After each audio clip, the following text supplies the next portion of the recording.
Alrighty, the next big part is in my case, footage. Um, and I don't capture anything live action. If you look at my videos, I don't go around recording hardware myself. Oh, actually, I've made a few videos like that, but for this video series, I don't do that.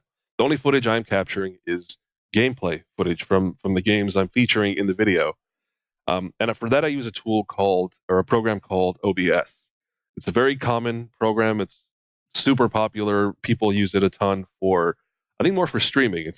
That's its main draw is it's a very easy to use program for configuring all of your video sources and setting up a pretty good looking stream through this program. But it also has a recording feature, and that's what I'm using it for in this case. Now, there's a ton of information about OBS out there. I'm not going to go too in depth into how to use it because it's pretty easy to find that info. I just will touch on two important settings for recording that are good to keep in mind. The first one is your output. You can see on the left, if you go to your settings in OBS, go to your output and click on the recording tab. The main thing here is you can select where you're going to save your videos, which is an important thing to consider because video capture, depending on your settings, the quality of your settings, it takes up a lot of space. So if you record footage and a lot of it like I do, because I'm capturing a bunch of different games, and for X amount of time, it takes up a lot of space. So in my case, I do have a separate hard drive I've set up just for video. And you can see here it goes all the captured video goes into a folder called Simpsons appropriately.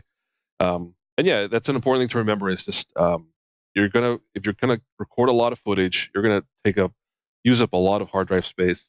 So it's good to prepare for that and buy a separate hard drive if you can. Just it'll make your life easier because if you run out of space, that means you'll have to reconfigure as you're going along, and it's just a big pain to do in the middle of things. So good to set up from the beginning. The other setting I wanted to touch on for OBS and for capturing video is the video tab. Here, it's just a few basic settings, but this is where you can kind of helps to kind of set the quality. And I think there are definitely a lot more factors into the quality of the video. I'm not an expert. I think that hopefully that's clear from the beginning here. This is just how I do all of this. I think there are going to be many more opinions and steps to take to capture better looking video, and maybe even OBS is the best program for it. But it's what I've been using. I've been happy with it. So yeah, in this case, the video quality I set is 1920 by 1080. That's just standard 1080p.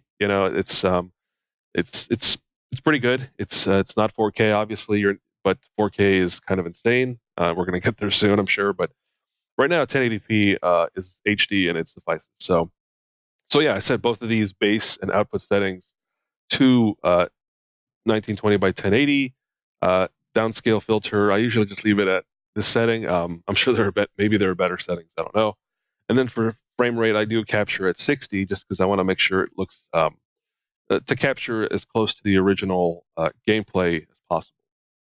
So yeah, that's really all I do for the footage. Once that stuff is done, I set up OBS with set it up, connected to the game window I'll be capturing, whether it's from a game capture device, which you need for a console, or if it's just a window on your PC if you're capturing from an emulator.